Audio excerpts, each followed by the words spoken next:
ಕರಿಮಣಿ ಮಾಲೀಕ ನೀನಲ್ಲ ವಿಶೇಷ ಚರ್ಚಾ ಕಾರ್ಯಕ್ರಮಕ್ಕೆ ಸ್ವಾಗತ. ನಾನು ರಮ್ಯಾ. ಎಲ್ಲ ಗಂಡಂದಿರು ಈ ಸ್ಟೋರಿಯನ್ನ ನೋಡ್ಲೇಬೇಕು.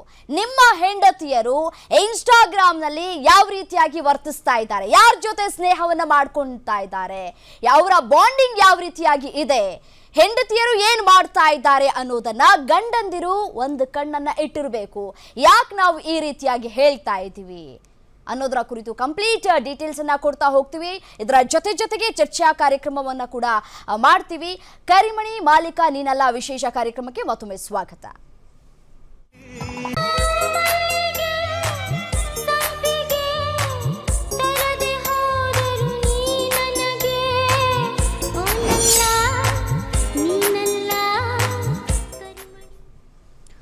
ಇನ್ಸ್ಟಾಗ್ರಾಮ್ನಲ್ಲಿ ಪತ್ನಿ ಏನ್ ಮಾಡ್ತಾ ಇದ್ದಾಳೆ, ಯಾರ ಜೊತೆ ಮೆಸೇಜ್ ಮಾಡ್ತಾ ಇದ್ದಾಳೆ, ಎಷ್ಟು ಜನರು ಸ್ನೇಹಿತರಿದ್ದಾರೆ, ಅವರು ಸ್ನೇಹಿತರೇನ ಅಥವಾ ಬೇರೆ ಏನಾದರೂ ಸಂಬಂಧಗಳಿದೆಯಾ? ಸೊ ಗಂಡನನ್ನೇ ಬಿಟ್ಟು ಹೋಗುವಂತಹ ಎಷ್ಟೋ ಸ್ಟೋರಿಗಳನ್ನು ನಾವು ಗಮನಿಸಿದ್ದೀವಿ. ಸೊ ಇದೀಗ ಮತ್ತೊಂದು ಅದೇ ರೀತಿಯಾದಂತಹ ಘಟನೆ ಆಗಿದೆ. ಇನ್ಸ್ಟಾ ಬಾಯ್ ಫ್ರೆಂಡ್ಗಾಗಿ ಗಂಡನನ್ನೇ ಬೇಡ ಅಂತ ಹೇಳಿ ಪತ್ನಿ ಹೋಗಿದ್ದಾಳೆ. ನೆಲಮಂಗಲದಲ್ಲಿ ನಡೆದಿರುವಂತಹ ವಿಚಿತ್ರ ಘಟನೆ ಇದು. ಬಾಯ್ ಫ್ರೆಂಡ್ಗಾಗಿ ಪತಿ ರಮೇಶ್ಗೆ ಕೈ ಕೊಟ್ಟಿದ್ದಾಳೆ ಪತ್ನಿ ನೇತ್ರಾವತಿ. ಬಾಯ್ ಫ್ರೆಂಡ್ ಸಂತೋಷ್ಗಾಗಿ ಪತಿಗೆ ಕೈ ಕೊಟ್ಟಿದ್ದಾಳೆ ನೇತ್ರಾವತಿ. ದೇವಸ್ಥಾನದಲ್ಲಿ ಸಂತೋಷ್ ಜೊತೆ ನೇತ್ರಾವತಿ ಮದುವೆ ಆಗಿದ್ದಾಳೆ. ದೃಶ್ಯದಲ್ಲೂ ಕೂಡ ಗಮನಿಸ್ತಾ ಇದ್ದೀರಿ. ಡಿವೋರ್ಸ್ ನೀಡದೆ ಓಡ್ ಹೋಗಿ ಬಾಯ್ ಫ್ರೆಂಡ್ ಜೊತೆ ಮದುವೆಯಾಗಿದ್ದಾಳೆ. ಮದುವೆಯಾಗಿ ಗಂಡನಿಗೆ ಫೋಟೋ ವಿಡಿಯೋವನ್ನ ಕೂಡ ಕಳುಹಿಸಿದ್ದಾಳೆ ನೇತ್ರಾವತಿ. ನ್ಯಾಯಕ್ಕಾಗಿ ಪೊಲೀಸ್ ಠಾಣೆ ಮೆಟ್ಟಿಲೇರಿದ್ದಾರೆ ಪತಿ ರಮೇಶ್. ನೆಲಮಂಗಲ ಟೌನ್ ಠಾಣೆಯಲ್ಲಿ ರಮೇಶ್ ದೂರು ಕೂಡ ದಾಖಲು ಮಾಡಿದ್ದಾರೆ.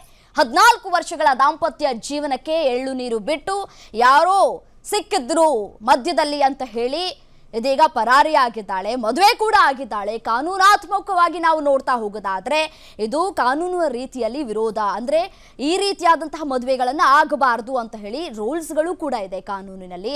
ಆದರೂ ಕೂಡ ಈ ರೀತಿಯಾದಂತಹ ಘಟನೆ ಆಗಿದೆ. ಮುಂದೆ ಏನಾಗುತ್ತೆ ಅನ್ನೋದು ಒಂದು ಕಡೆ ಪ್ರಶ್ನೆ ಆಗಿರುವಂಥದ್ದು. ಈಗಾಗಲೇ ಪೊಲೀಸ್ ಠಾಣೆಯಲ್ಲೂ ಕೂಡ ದೂರು ಕೂಡ ದಾಖಲು ಮಾಡಿದ್ದಾರೆ ರಮೇಶ್ ಅನ್ನೋರು.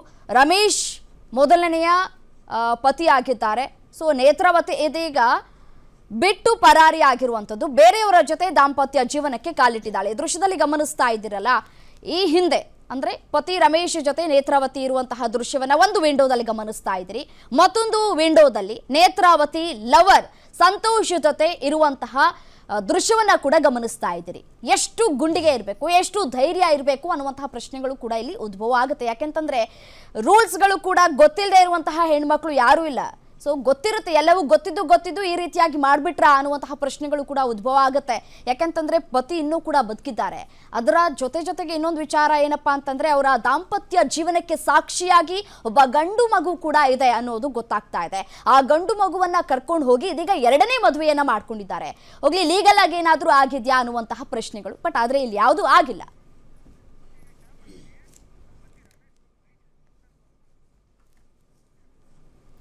ಇನ್ನು ನೇತ್ರಾವತಿ ಕೈ ಕೊಟ್ಟು ಗಂಡ ರಮೇಶ್ ಇದೀಗ ಕಣ್ಣೀರಿನಲ್ಲಿ ಕೈ ತೊಳೆಯುವಂತಹ ಪರಿಸ್ಥಿತಿ ನಿರ್ಮಾಣ ಆಗ್ಬಿಟ್ಟಿದೆ. ಸೊ ರಮೇಶ್ ಏನ್ ಹೇಳ್ತಾರೆ, ಅವ್ರು ಏನ್ ಮಾತನಾಡಿದ್ದಾರೆ ಒಮ್ಮೆ ಕೇಳ್ತಾ ಹೋಗೋಣ ಬನ್ನಿ. ನಾವು ಮದುವೆಯಾಗಿ 14 ವರ್ಷ ಆಯ್ತು. ಅವರು ಅಜ್ಜಿ ತಾತ ಸಾಕೊಂಡಿದ್ರು. ಹಿಂಗೆ ನಾನು VRL ಗಾಡಿ ಓಡಿಸ್ತಾ ಇದ್ದೆ. ಹಿಂಗೆ ಹಾಸ್ಪಿಟ್ಲ ನಮ್ಮ ದೊಡ್ಡಮ್ಮರು ಅಡ್ಮಿಂಟ್ ಆಗಿದ್ರು. ಅವ್ರು ನೋಡಕ್ ಬಂದಾಗ ಈ ಹುಡುಗಿನ ತೋರಿಸಿದ್ರು. ನಮ್ಮ ಚಿಗಮ್ಮ ಚಿನ್ನಮ್ಮ ಅಂದ್ಬಿಟ್ಟು ಅವ್ರ ಮಗಂಗೆ ನೋಡಿದ್ರು ಫಸ್ಟ್ ಇವಳನ್ನ. ಅವನೇನೋ ಸ್ವಲ್ಪ ಕೇಸ್ ಏನಾಗಿ ಜೈಲಿಗೆ ಹೋಗಿದ್ದ. ಅವ್ನು ನೋಡಿದ ಹುಡುಗಿ ನನಗೆ ಮದುವೆ ಮಾಡಿದ್ರು. ನಾವು ಒಂದು 13 ವರ್ಷದಿಂದ ಜೀವನ ಒಂದು 12 ವರ್ಷದಿಂದ ಸಂಸಾರ ಮಾಡ್ತಿದ್ವಿ. ನಮ್ಗೆ ಈ ಒಂದು 2 ವರ್ಷದಿಂದ ಸ್ವಲ್ಪ ಗಂಡ ಹೆಂಡತಿ ವಿಚಾರಕ್ಕೆ ಸ್ವಲ್ಪ ಜಗಳ ಆಯ್ತಿತ್ತು. ನಾವೇನೋ ನೋಡ್ಕೊಂಡೆ ಅಂತ ಸುಮ್ಮನೆ ಇರ್ತಿದ್ವಿ. ಇವಳು ಇವಾಗ ಒಂದು 14ನೇ ತಾರೀಕಲ್ಲಿ ಹೋಗಿ 24ನೇ ತಾರೀಕು ಕಂಪ್ಲೇಂಟ್ ಕೊಟ್ಲು ಹೋಗಿ ರೂರಲ್ ಸ್ಟೇಷನಲ್ಲಿ. ನನ್ನ ಗಂಡ ಟಾರ್ಚರ್ ಕೊಡ್ತಾನೆ, ಹೊಡಿತಾನೆ ಬಡಿತಾನೆ ಅಂತ ನನ್ನ ಮೇಲೆ ಸುಳ್ಳು ಕಂಪ್ಲೇಂಟ್ ಆರೋಪ ಮಾಡಿ ಅವಳು ಇನ್ನೊಬ್ಬನ ಜೊತೆ ಮದುವೆ ಮಾಡ್ಕೊಂಡವಳೆ. ಮಗ 12 ವರ್ಷ ಮಗ ಅವನೇ. ಮಗನ ಬಿಟ್ಟು ನನ್ನ ಬಿಟ್ಟು ಹೇಳ್ದಕ್ಕೆಲ್ಲ ಮನೇಲಿ ಇರೋದೆಲ್ಲ ದುಡ್ಡು ಪಟ್ಟು ತಗೊಂಡೋಗಿ ಜಮೀನು ಪತ್ರ ಎಲ್ಲ ಅಡ ಮಾಡಿಗಳು ಹೋಗಿ ಜಮೀನು ಪತ್ರ ಅಡ ಮಾಡಿ ಮದುವೆ ಮಾಡ್ಕೊಂಡವಳೆ. ಇನ್ಸ್ಟಾಗ್ರಾಮಲ್ಲೆಲ್ಲ ನಮಗೆ ನಮ್ಮ ತಂಗಿ ಗಂಡ ಫಾಲೋ ಮಾಡಿದ್ದ ಅವನ್ನ. ಇನ್ಸ್ಟಾಗ್ರಾಮಲ್ಲೆಲ್ಲ ಫೋಟೋ ಸಿಕ್ಕುದು ನಮ್ಗೆ ಅವಾಗ ಗೊತ್ತಾಯ್ತು ಮದುವೆ. ಹೌದು ಸರ್, ವಿಡಿಯೋ ಫೋಟೋ ಎಲ್ಲ ಸಿಕ್ಕದೆ.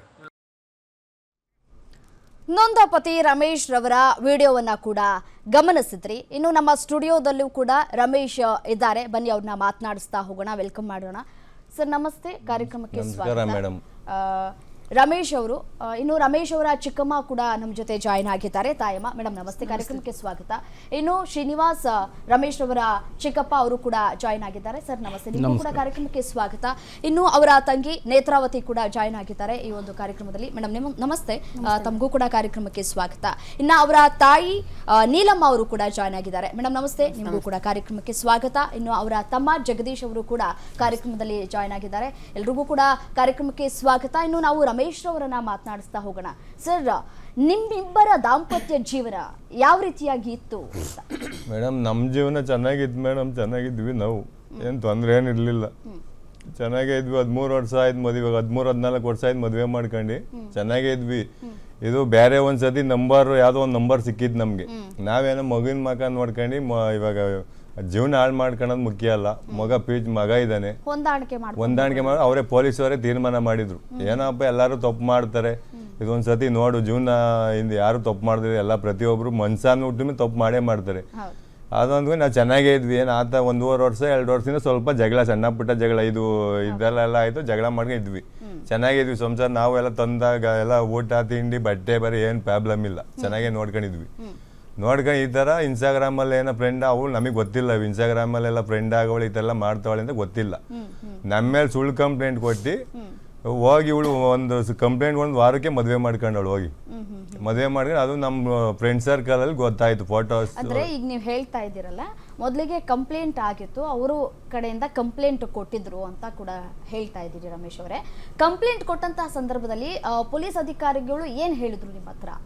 ಅವ್ರ ಕಂಪ್ಲೇಂಟ್ ಹೋಗಿ 15 ದಿವಸ ಮುಂಚೆ ಕಂಪ್ಲೇಂಟ್ ಕೊಟ್ಟಿದ್ರು, ನನ್ನ ಮೇಲೆ ಕೊಟ್ಟಿದ್ರು. ಅವ್ರು ಒಂದು 3 ತಿಂಗಳು ನೀವು ಜೀವನ ಮಾಡ್ಕೊಂಡು ಹೋಗಿ, ನೀವೆಲ್ಲ ಇವಳು ನನ್ನ ಮೇಲೆ ಇವ್ನು ಮನೆಗೆ ಬರಂಗಿಲ್ಲ, ಹಂಗೆ ಕುಡಿತಾನೆ, ಇದು ವಿಷ ಕುಡಿತಾನೆ ಹಂಗೆ ಅಂತ ಸುಳ್ಳು ಹೇಳಿ ಸ್ಟೇಟ್ಮೆಂಟ್ ಕೊಟ್ಟಿರೋದು ಅವ್ರ ಹತ್ರ. ಅವ್ರು ಅದಕ್ಕೆ ನೀವು ಒಂದು 3 ತಿಂಗಳು ದೂರ ಇರ್ರಿ, ಆಮೇಲೆ ಸರೋಗ್ಬೋದು, ಫ್ಯಾಮಿಲಿ ಅಂಡರ್ಸ್ಟ್ಯಾಂಡಿಂಗ್ ಆಯ್ತು, ದೂರ ಇರ್ರಿ ಅಂತ ಹೇಳಿದ್ರು. ನಾವು ಆಯ್ತು ಅಂತ ನಮ್ಮ ಅಣ್ಣವ್ರ ಮನೆಗೆ ಹೋದ್ವಿ, ನಮ್ಮ ಚಿಕ್ಕಪ್ಪರ ಮನೆಗೆ. ಅವ್ರ ಮನೆಗೆ ಹೋಗಿ ಅಲ್ಲಿದ್ದೆ ನಾನು. ಅವಳು ನಮ್ಮನೆ ಮನೆಯಿಂದ ಆಚೆ ಹಾಕಿದ್ಲು, ಮನೆಗೆ ಬರಂಗಿಲ್ಲ ನೀನು ಅಂದ್ಬಿಟ್ಟು. ನಾನು ಮನೆಯಿಂದ ಆಚೆ ಹೋದೆ, ಇವ್ರ ಮನೇಲಿ ಇದ್ದೆ. ಆಮೇಲೆ ನಮ್ಮ ಮಿಸ್ಸಿ ಇದು ಇನ್ನೇನೋ ಹೆಚ್ಚು ಕಡಿಮೆ ನಮ್ಮ ತಲೆ ಮೇಲೆ ಬರ್ತದೆ.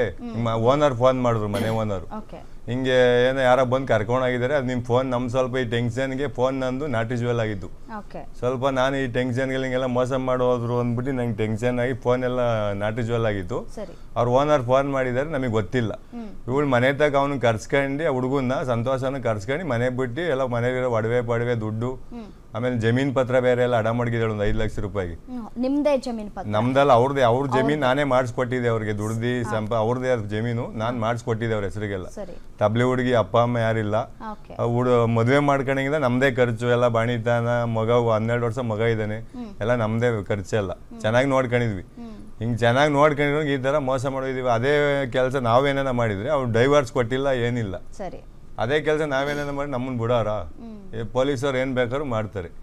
ಇವಾಗ ಅದು ಇದು ಒಂದು ಜಗತ್ತಿಗೆ ಗೊತ್ತಾಗಬೇಕು. ಇವಾಗ ನಮ್ಮಂತ ಅಮಾಯಕರಿಗೆ ಈ ಥರ ಮಾಡಬಾರ್ದು, ಜಗತ್ತಿಗೆ ಗೊತ್ತಾಗಬೇಕು. ಬೇರೆಯವರು ಹೆಣ್ಮಕ್ಳಾಗಲಿ ಗಂಡು ಮಕ್ಳಾಗಲಿ ಒಂದು ಅವ್ರಿಗೊಂದು ಅನುಭವ ಆಗಬೇಕು. ಅದಕ್ಕೋಸ್ಕರ ಮೇಡಮ್ ಇವಾಗ ನನ್ನ ಮಗ ಎಲ್ಲಿದ್ದಾನೆ ಅಂತ ಗೊತ್ತಿಲ್ಲ, ಮಗನೂ ಕರ್ಕೊಂಡು ಹೋಗ್ಬಿಟ್ಟವಳೆ.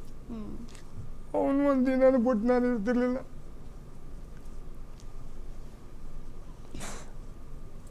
ನಂಬಿಸ್ಬಿಟ್ಟು ಮೋಸ ಮಾಡ್ಬೋದು ಮೇಡಮ್. ಇಲ್ಲ ನನಗೆ ಹೇಳಿದ್ರು, ನಾನೇ ಆಯ್ತಾ ಎಲ್ಲ ಬದುಕ ಹೋಗೋ, ನೀನೆ ನನ್ನ ಮೇಲೆ ಕಂಪ್ಲೇಂಟ್ ಕೊಟ್ಟು ಮನೆ ಬಿಟ್ಟು ಹೋಗೋದು. ಮಗ ನಿಮ್ ಜೊತೆ ಚೆನ್ನಾಗಿದ್ದಾನ? ಮಗ ಚೆನ್ನಾಗಿದೆ, ಇವಳೆಲ್ಲ ತಲೆ ಕೆಡ್ಸಿದ್ದಾಳೆ. ಮಗ 2 ದಿವಸ ಇರ್ಲಿ ಅಂತ ಫ್ರೆಂಡ್ ಮನೆಗೆ ಹೋಗೋಣ ಅಂತ ಹೋಗಿ ಕರ್ಕೊಂಡೆ ಬಂದಿಲ್ಲ. ಗುಟ್ಟಲ್ಲಿ ಮದುವೆ ಆಗಿ ಇವ್ ಫ್ರೆಂಡ್ ಇಂದ ನಮಗೆ ವಯಸ್ಸಾದ್ಮೇಲೆ ಗೊತ್ತಾಗಿದ್ದು. ನಮ್ಗೆ ಸಮಾಧಾನ ಮಾಡ್ಕೊಳ್ಳಿ ರಮೇಶ್. ನ್ಯಾಯ ಅನ್ನೋದು ಎಲ್ರಿಗೂ ಕೂಡ ಒಂದೇ, ಎಲ್ರಿಗೂ ಕೂಡ ನ್ಯಾಯ ಮುಂದೆ ಇನ್ನೊಂದು ನಮ್ಮಂತ ಬಡವ್ರಿಗೆ ಆಗ್ಲಿ ಇನ್ನೊಬ್ರಿಗೆ ಆಗ್ಲಿ ನ್ಯಾಯ ಗೊತ್ತಾಗಬೇಕು. ನಮ್ಗೆ ತಂದೆ ತಾಯಿ ಇಲ್ಲ, ಮಾಡಿ ಸಾಕಿ ಬೆಳೆಸಿ ನಾವೆಲ್ಲ ಮಾಡ್ಕೊಂಡಿದ್ದಕ್ಕೆ ಯಾಕೆ ತಂಗಿರ ಮನೆಗೆ ಹೋಯ್ತಿತ್ತಿಲ್ಲ ಅಂತಂದ್ರಾಗ 5 ಜನ 3 ಜನ ಹೆಣ್ಮಕ್ಳು, ಇವನೇ ದೊಡ್ಡ ಮಗ, ಇವನೇ ಚಿಕ್ಕ ಮಗ, ನಮ್ ಸತ್ತವರಾಗ್ಲಿ ಕೆಟ್ಟವರಾಗ್ಲಿ ಅಂತ ಬಂದನಲ್ಲ. ಅವನು ತಾಯಿ ತಂದೆ, ಇದು ತಾಯಿ ತಂದೆ ಅಂತ ಅಪ್ಪ ಒಂದು ಪಾಕಗೂ ಬಂದನಲ್ಲ. ಏನೋ ಚೆನ್ನಾಗಿರ್ಲಿ ಏನಕ್ಕೂ ಬಂದನೇ ಅಲ್ಲ. ಇಷ್ಟು ವರ್ಷ ಆದ್ರೂ ನಮ್ಗೆ 10 ರೂಪಾಯಿ ತಂದನಲ್ಲ. ಇಷ್ಟು ಚೆನ್ನಾಗಿದ್ದು ಇಷ್ಟು ಮೋಸ ಮಾಡಿದ್ರಲ್ಲ, ನಮ್ಗೆ ಹೊಟ್ಟೆ ಉರಿ ಅಲ್ವಾ ದೊಡ್ಡ ಮಗ ಅಂತ. ಈಗ ಅವ್ನು ಮದುವೆ ಮಾಡಬೇಕು, ಅಣ್ಣ ಇದು ಏನೋ ಚೆನ್ನಾಗಿರ್ಲಿ ಅಂತ ತಂಗಿದಿರ್ ಒಂದಿವ್ಸ ನೋಡ್ದನೂ ಅಲ್ಲ. ಏನು ರಮೇಶ್ ಅವರೇ, ನೀವು ಹೇಳಿದ್ರಿ 13 ವರ್ಷ ನಮ್ಮ ದಾಂಪತ್ಯ ಜೀವನ ಚೆನ್ನಾಗಿತ್ತು, ಈಗ ಇತ್ತೀಚೆಗೆ ಒಂದು 2 ವರ್ಷದಿಂದ ಸಮಸ್ಯೆ ಆಗ್ತಾ ಇದೆ, ಸಣ್ಣ ಪುಟ್ಟ ಜಗಳಗಳು ಬರೋದು ಕಾಮನ್ ಜೀವನದಲ್ಲಿ. ಅವರು ಇನ್ಸ್ಟಾಗ್ರಾಮ್ ಯೂಸ್ ಮಾಡ್ತಾ ಇದ್ರು ಅನ್ನೋದು ನಿಮ್ಗೆ ಗೊತ್ತಿತ್ತಾ ಸರ್? ಅವ್ರು ಇನ್ಸ್ಟಾಗ್ರಾಮ್ ಯೂಸ್ ಮಾಡ್ತಿದ್ರು ಮೇಡಮ್, ಅದು ಬಟ್ ಆ ಥರ ಏನು ಕೊಡ್ತಿರ್ಲಿಲ್ಲ ಅವರು. ನಮ್ಮ ಬಾಮೈದಂಗೆಲ್ಲ ಫೋನ್ ಮಾಡಿದಾರೆ, ನಮ್ಮ ತಂಗಿ ತಮ್ಮಂಗೆ ಮಗಂಗೆಲ್ಲ ಫೋನ್ ಮಾಡಿದಾರೆ, ಪ್ರೈವೇಟ್ ಲಾಕ್ ಇವು ಗೊತ್ತಾಯ್ತು ನನ್ನ ಗಂಡಂಗೆ. ಇವರೆಲ್ಲ ಮುಂಚೆನೆ ಪ್ಲಾನ್ ಮಾಡ್ಕೊಂಡಿದ್ದಾರೆ ಮೇಡಮ್, ಎಲ್ಲ ಜಮೀನ್ ಪತ್ರ ಅಡ ಮಾಡಿದ್ದಾಳೆ ಎಲ್ಲ ಮುಂಚೆನೆ. ಜಮೀನ್ ಪತ್ರ ಅಂತ ಹೇಳ್ತಿದ್ರಲ್ಲ, ಆ ಜಮೀನ್ ಪತ್ರನ ನೀವೇ ದುಡ್ಡು ಕೊಟ್ಟು ತೆಗೆದುಕೊಂಡಿದ್ದ? ಇದು ಅವರು ತಂದೆ ಮನೆ ಆಸ್ತಿ, ಅವಳು ಒಬ್ಳೆ ಮಗಳು, ಅಣ್ಣ ತಂಗಿ ಯಾರಿಲ್ಲ, ತಬ್ಲೆ ಹುಡುಗಿ, ಅವಳಿಗೂ ಅಪ್ಪ ಅಮ್ಮ ಇಲ್ಲ, ನನಗೂ ಅಪ್ಪ ಅಮ್ಮ ಇಲ್ಲ. ಇವರು ಬಂದು ಇವರೇ ಫಸ್ಟ್ ನಮ್ಮನ್ನೆಲ್ಲ ಸಾಕಿದ್ದು. ಆಮೇಲೆ ಅವ್ರು ಮದ್ವೆ ಆಗಿ ಬಂದ್ರು, ಅವ್ರು ನಮ್ಮನ್ನ ಸಾಕಿದ್ರು ನಮ್ಮ ಅಮ್ಮ. ಅಂದ್ರೆ ಸಂತೋಷ್ಗೂ ಮತ್ತೆ ನೇತ್ರಾವತಿಗೂ ಎಷ್ಟು ವರ್ಷದಿಂದ? ಅದು ಎಷ್ಟು ವರ್ಷದಿಂದ ನಮಗೆ ಗೊತ್ತಿಲ್ಲ, ಅವ್ನೆಲ್ಲೂ ನಮ್ಮ ನೆನ್ಮಂಗಲ ತಾಲೂಕಲ್ಲಿ ಎಲ್ಲೂ ನೋಡಿಲ್ಲ ಅವ್ರು. ನಾವು ಅವ್ರು ಯಾವ ಊರು ಅಂತ ಗೊತ್ತಿಲ್ಲ. ಅವ್ನ ಹಿಂದೆ ಹೋಗಕ್ಕೋಸ್ಕರ ನನ್ನ ಮೇಲೆ ಸುಳ್ಳು ಕಂಪ್ಲೇಂಟ್ ಕೊಟ್ಟು ನನಗೆ ಮೋಸ ಮಾಡಿ ಹೋಗಿದ್ದಾಳೆ ಮೇಡಮ್. ಅವಳಿಗೆ ಎಲ್ಲ ಪ್ರತಿಯೊಂದು ಮದುವೆ ಮಾಡ್ಕೊಂಡಾಗ ಏನು ₹1 ಅವ್ರ ಕಡೆ ಬರೀ ಒಂದ್ ಜೊತೆ ಬಟ್ಟೆಲ್ ಬಂದವಳು ಅವಳು. ಏನು ಅವ್ಳು ₹10 ನಮ್ಮ ಹತ್ರ ಆದಿಕ ಇಲ್ಲ. ನಾನೇ ಮನೆ ತನಕ ಮಾಡ್ಕೊಂಡಿದ್ವಿ. ಇವಾಗ ಅದನ್ನ ಏನ್ ಹೇಳ್ತಾ ನಮಗೆ ಗೊತ್ತಿಲ್ಲ, ಮನೆ ಹೇಳ್ತಾನಕ್ ನಮ್ಮನ್ನ ಮಾಡ್ಕೊಂಡಿದ್ರು. ಇವನೇ ಮಗ ಅಳಿಯ ಎಲ್ಲ ಇವನೇ ಅಂತ ನಮ್ಮನ್ನ ಮದ್ವೆ ಮಾಡ್ಕೊಂಡಿತ್ತು ಅವ್ರ ಕಡೆಯವರು. ನಾವು ನಮ್ಮ ಮಗ ಫ್ಯೂಚರ್, ಅವಳು ಜಮೀನ್ ಮಾರ್ಬೇಕು ಅಂತ ಸುಮಾರು ಸತಿ ಹೇಳಿದ್ಲು ನಂಗೆ. ನನ್ ಅದೇ ಮಾರ್ಬೇಕು ನಮ್ಗೇನ್ ಅಂತ ಕಷ್ಟ ಇರ್ಲಿಲ್ಲ, ಚೆನ್ನಾಗಿ ಸಂಪಾದನೆ ಮಾಡ್ತೀವಿ, ತಿಂಗ್ಳಿಗೆ ಒಂದು 40,000 ದುಡಿತಿದೆ, ಡ್ರೈವರ್ ಕೆಲಸ, ಬೆಳಗ್ಗೆ ಹೋಗಿ ಸಾಯಂಕಾಲ ಮನೆಗೆ ಬರ್ತಿದೆ. ನನ್ನ ಹತ್ರ ಹೆಂಡತಿ ತರ ಹೆಂಗಿರ್ಬೇಕು ಹಂಗೆಲ್ಲ ಇದ್ಲು, ಏನು ಸಮಸ್ಯೆ ಇರ್ಲಿಲ್ಲ. ಇವಳು ಹೋಗಕ್ಕೋಸ್ಕರ ನಮ್ಮ ಮೇಲೆ ಕೆಟ್ಟ ಅಭಿಪ್ರಾಯ ಮಾಡಿ ಎಲ್ಲ ಚೆನ್ನಾಗಿ ದುಡ್ಸ್ಕೊಂಡು ಇದ್ ಮಾಡ್ಕೊಂಡು ನನ್ನ ಇವಾಗ ಬೀದಿಗೆ ತಂದ್ಲು. ನನ್ನ ಹತ್ರ ಇವಾಗ ₹10 ದುಡ್ಡಿಲ್ಲ. ನಾನೇ ನನ್ನ ಹೆಂಡತಿ, ನನ್ನ ಗಂಡ, ನನ್ನ ಮಕ್ಳು ಅಂತ ನಾನೇ ಸಂಸಾರ ಅಂತ ಇವ್ರ ಮೇಲೆ ಡಿಫ್ರೆಂಟ್ ಆಗಿದೆ. ಇವರೇ ನಮ್ಮ ಪ್ರಪಂಚ. ಅಷ್ಟೊಂದು ಇಷ್ಟಪಟ್ಟಿದೆ ಅವಳನ್ನ, ಅದ್ ನಂಬಿಸ್ಬಿಟ್ಟು ಮೋಸ ಮಾಡಿ ನನ್ನ ಮಗನೂ ಎಲ್ಲವನೇ ಅಂತ ಗೊತ್ತಿಲ್ಲ ಮೇಡಮ್. ಅವ್ನು ಅಲ್ಲಿ 15 ದಿವಸ ಆಯ್ತು ನೋಡಿ, ಎಲ್ಲವನೇ ಅಂತ ಗೊತ್ತಿಲ್ಲ. ಕರ್ಕಮ್ಮ ಅಂದ್ರೆ ನಂತವ ಅವನೇ ಅಂತ ಹೇಳ್ತಾರೆ. ಅಂದ್ರೆ ಕಂಪ್ಲೇಂಟ್ ಕೊಟ್ರು ಅಂತ ಹೇಳಿದ್ರಲ್ಲ ಸರ್, ಕಂಪ್ಲೇಂಟ್ ಕೊಟ್ಟಾಗ ಅವ್ರ ಜೊತೆ ಯಾರಿದ್ರು? ಅವ್ರೊಬ್ರೇ ಕಂಪ್ಲೇಂಟ್ ಕೊಟ್ಟಿದ್ರಾ? ಅವ್ರು ಮೇಡಮ್ ಅಲ್ಲಿ ಕಂಪ್ಲೇಂಟ್ ಕೊಟ್ಟಾಗ ಮೇಡಮ್ ಅದೇ ನಂಬರ್ 3 ಸತಿ ನಂಬರ್ ಬತ್ತು ಇವ್ರಿಗೆ. ನಮ್ಮ ಪಾಪು ಸ್ಕೂಲ್ಗೆ ಹೋಗಿದೆ, ಎಕ್ಸಾಮ್ ಇತ್ತು, ಅವ್ನಿಗೆ ಸ್ಕೂಲಿಗೆ ಹೋಗಿದ್ದ. ಬಂದ್ಮೇಲೆ ಓನರ್ ಕಡೆಯಿಂದ ಫೋನ್ ಮಾಡಿಸ್ದ. ಅವ್ರ ಓನರ್ ಮಿಸ್ಸಸ್, ಮನೆ ಓನರು.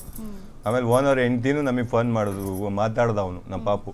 ನಾವೆಲ್ಲ ಹೊರಗಡೆ ಇದೀವಿ, ಅವನಿಗೆ ಹೇಳಲಿಲ್ಲ ಇವೆಲ್ಲ ಈ ತರ ಎಲ್ಲ. ಹೇಳಿದ್ರಲ್ಲ 15 ದಿನ ಆಯ್ತು ನನ್ನ ಮಗ ಬಿಟ್ಟು ಹೋಗಿ ಅಂತ ಹೇಳಿದ್ರಲ್ಲ, ನಿಮ್ ಜೊತೆ ಯಾವಾಗಾದ್ರೂ ಫೋನಲ್ಲಿ ಮಾತಾಡಿದ್ದ ಮಗು? ಇಲ್ಲ ಮೇಡಮ್, ಏನು ಫೋನ್ ಕೊಟ್ಟಿಲ್ಲ ಮೇಡಮ್ ಇವರು. ಓಕೆ, ಚೆನ್ನಾಗಿದ್ರಿ ಅಪ್ಪ ಅಮ್ಮ? ಹೌದು ಮೇಡಮ್, ಅಪ್ಪ ಅಮ್ಮ ಎಲ್ಲ ಚೆನ್ನಾಗಿದ್ರು, ಅವರು ಚೆನ್ನಾಗಿದ್ರು ಮೇಡಮ್. ಈ ತರ ನಮಗೆ ಗೊತ್ತೇ ಇಲ್ಲ ನಮ್ಮ ಹೆಂಡತಿ ಮಾಡಿರೋದು ಮೋಸ.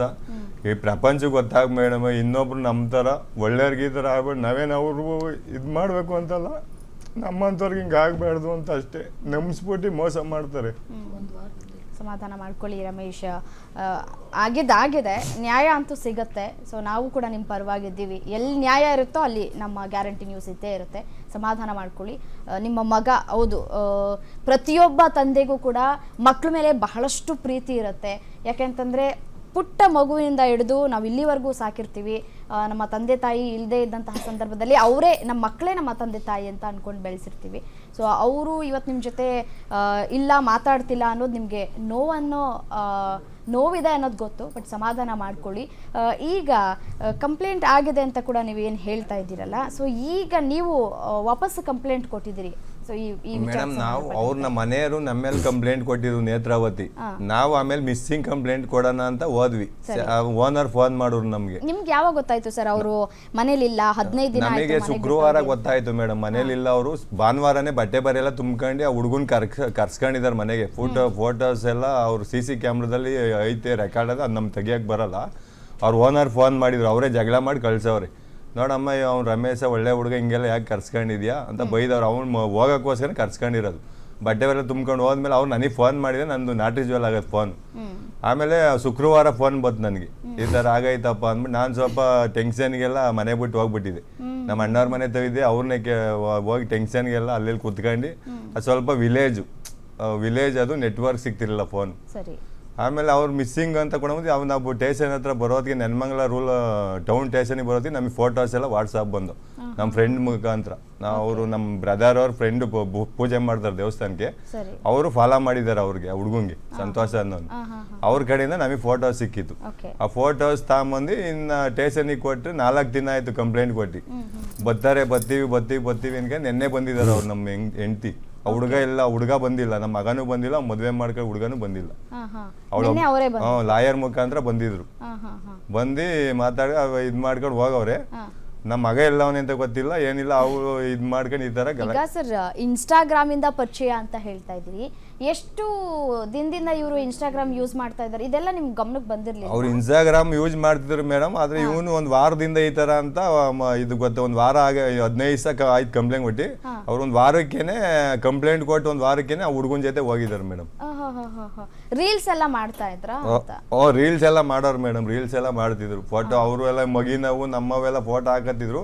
ಅವೆಲ್ಲ ಇವಾಗ ಏನಿಲ್ಲ, ಎಲ್ಲ ಪ್ರೈವೇಟ್ ಐಡಿ ಮಾಡ್ಕೊಂಡಿದ್ದಾರೆ, ನಮ್ಮವೆಲ್ಲ ಡಿಲೀಟ್ ಮಾಡಿದ್ದಾರೆ ಫೋಟೋಸ್. ನಿಮ್ಮಿಬ್ರು ಮಧ್ಯೆ ಜಗಳಗಳು ಕಿರಿಕಗಳು ಆಗಾಗ ಆಗ್ತಾ ಇತ್ತಾ?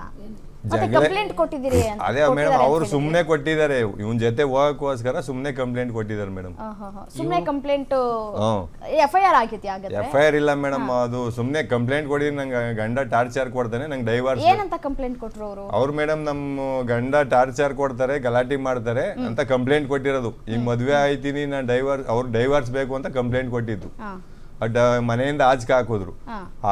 ಡೈವರ್ಸ್ ಕೊಡದಲ್ಲೇ ಇನ್ನೊಬ್ಬನ್ ಮದ್ವೆ ಒಂದ್ ವಾರಕ್ಕೇನೆ ಮದ್ವೆ ಮಾಡ್ಕೊಂಡು ಕಂಪ್ಲೇಂಟ್ ಕೊಟ್ಟು ಒಂದ್ ವಾರಕ್ಕೇನೆ. ಲಾಯರ್ ಜೊತೆ ಬಂದ್ರು ಅಂತಂದ್ರಲ್ಲ, ಲಾಯರ್ ಏನ್ ಹೇಳಿದ್ರು? ಅವ್ರು ಲಾಯರ್ ಹೇಳಿದ್ರು ನಾವು ಕೋರ್ಟ್ ಅಲ್ಲಿ ಮಾತಾಡ್ಕೊಳ್ಳೋಣ. ಅವಳು ಇವಾಗ ಪೊಲೀಸವ್ರು ಹೇಳಿದ್ರು, ಅವ್ರ ಪೊಲೀಸವರು ಬೈದ್ರು, ನೋಡಮ್ಮ ಇನ್ನ ನೀನು ಡೈವರ್ಸೇ ಕೊಟ್ಟಿಲ್ಲ, ಯಾವ ತರ ಮದ್ವೆ ಮಾಡ್ಕೊಂಡೆ, ಕಾನೂನು ಪ್ರಕಾರ ನಿನ್ ತಪ್ಪು. ಅವ್ರು ಲಾಯರ್ ಬಂದಿದ್ರಲ್ಲ, ಅವ್ರು ನಾವ್ ಅದ್ ಕೋರ್ಟ್ ಅಲ್ಲಿ ಮಾತಾಡ್ಕೊಳ್ಳೋಣ ಅಂತ ಅವರು ಲಾಯರ್ ಕರ್ಕೊಂಡು ಹೋದ್ರು. ಹಾಗಾದ್ರೆ ಪೊಲೀಸ್ನವರು ಅವ್ರನ್ನ ಅರೆಸ್ಟ್ ಮಾಡುವಂತ ಕೆಲಸಕ್ಕೆ ಏನು ಮಾಡ್ಲಿಲ್ಲ, ಜಸ್ಟ್ ಬುದ್ಧಿವಾದ ಹೇಳಿ ಅಷ್ಟೇ ಮೇಡಮ್, ಅಷ್ಟೇ. ಇವಾಗ ಅದೇ ಕೆಲಸ ನಾವ್ ಮಾಡಿದ್ರೆ ನಮ್ಮನ್ ಬಿಡಾರ ಬುದ್ಧಿವಾದ ಹೇಳಿ ಕಳಿಸ್ತಿದ್ರ? ಇಲ್ಲ. ಈಗ ಮಗ ಏನಂತಾನೆ, ಈ ವಿಚಾರ ಗೊತ್ತಿರುತ್ತಲ್ವಾ ನಿಮ್ ಮಗನಿಗೆ? 12 ವರ್ಷ ಅಂತ ಹೇಳ್ತಿದ್ದೀರಿ, ಸ್ವಲ್ಪ ಆದ್ರೂ ಈಗಿನ ಮಕ್ಳುಗಳು ಸ್ವಲ್ಪ ಗೊತ್ತಿರುತ್ತೆ. ಅದು ಮೇಡಮ್ ನಮ್ಮ ಮಗುಂಗೆ ಗೊತ್ತಿರ್ಬೋದೋ ಇಲ್ವೋ ನನಗೆ ಗೊತ್ತಿಲ್ಲ. ಇವಳು ಏನೋ ಸ್ವಲ್ಪ ತಮ್ಮ ಮಗಿಗೆ ತಲೆ ಕೆಡ್ಸಿರ್ತಾಳೆ, ಇದೆಲ್ಲ ನಿಮ್ಮ ಅಪ್ಪಂಗೆ ಹೇಳ್ಬೇಡ ಹಂಗೆ ಹಿಂಗೆ ಅಂತಾನೆ ಸ್ವಲ್ಪ ತಲೆ ಕೆಡ್ಸಿರ್ತಾರೆ. ನನ್ನ ಮಗ ತುಂಬಾ ಒಳ್ಳೇನು, ನನ್ನ ಇಷ್ಟ, ಅವಳಿಗೂ ಇಷ್ಟ, ನನಗೂ ಇಷ್ಟ, ತುಂಬಾ ಒಳ್ಳೇನು. ಅದು ಇವರು ಏನೋ ಮಾಡಿರ್ತಾರೆ.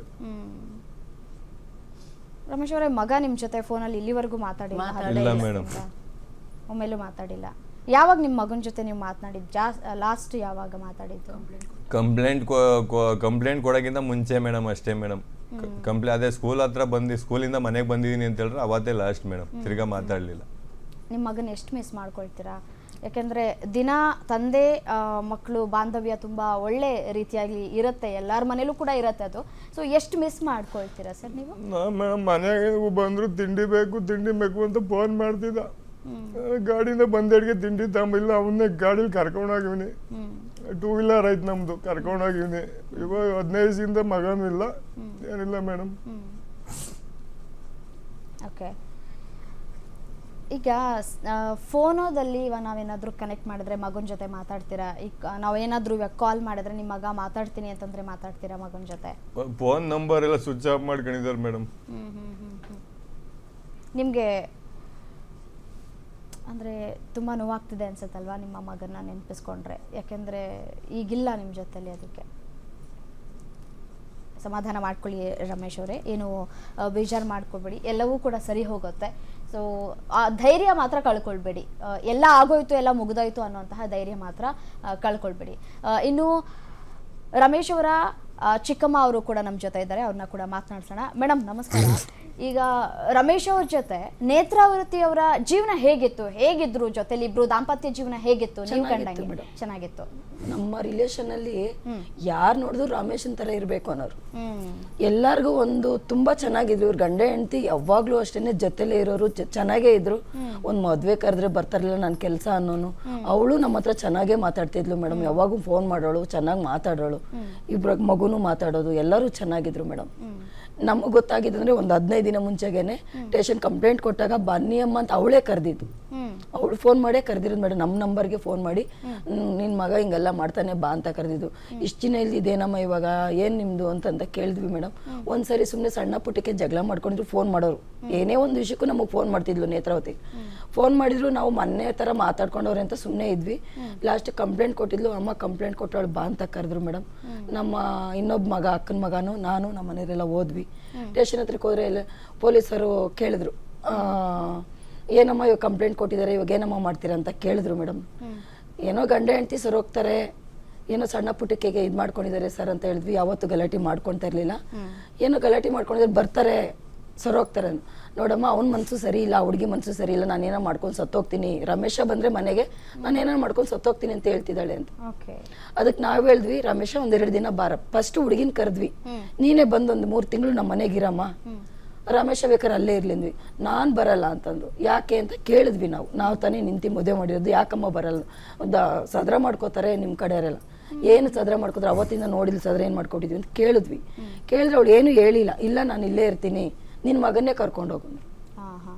ಸರಿ ಆಯಿತು ಬಾರಪ್ಪ ಒಂದು. ಆಮೇಲೆ ಪೊಲೀಸರು ಹೇಳಿದ್ರು, ಮೇಡಮ್ ತಪ್ಪಾಗುತ್ತೆ, ಇವಳು ಏನೋ ಡೌರಿ ಕೇಸ್ ಕೊಟ್ಟರೆ ನಿಮ್ಮ ಮಗನಿಗೆ ತೊಂದರೆ ಆಗುತ್ತೆ, 1-2 ತಿಂಗಳು ಕರ್ಕೊಂಡೋಗ್ರಿ, ಅವ್ರು ಸರೋಗ್ತಾರೆ, ಸರಿ 2 ತಿಂಗಳು ಹಂಗೆ ಕರ್ಕೊಂಡೋಗಿ, ಒಂದು ಬಾಡಿಗೆ ನೀವೇ ಕಟ್ಟಿ, ಅವ್ನು ಇರೋತಕ್ಕೆ ಬಾಡಿಗೆ ಸಂಘ ಪ್ರತಿಯೊಂದು ಇವರೇ ಕಟ್ಟಕ್ಕೆ ಹೇಳಿದ್ರು. ಸರಿಮ್ಮ, ನಿಮ್ಮ ಜೊತೆ ಮಾತನಾಡ್ತೀನಿ.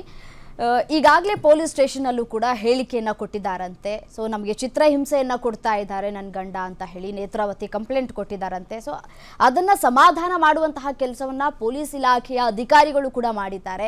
ಯಾವ ರೀತಿಯಾಗಿ ಸಮಾಧಾನ ಮಾಡಿದ್ರು, ಹೇಗೆ ಸಮಾಧಾನ ಮಾಡಿ ಈ ಗಂಡಿನ ಕಡೆಯವ್ರನ್ನ ಕಳಿಸ್ಕೊಟ್ರು, ಅಂದರೆ ರಮೇಶ್ ಅವ್ರನ್ನ ಕಳಿಸ್ಕೊಟ್ರು, ಇದೆಲ್ಲದರ ಕುರಿತು ಮತ್ತಷ್ಟು ಡೀಟೇಲ್ಸ್ ನೀಡ್ತಾ ಹೋಗ್ತಾರೆ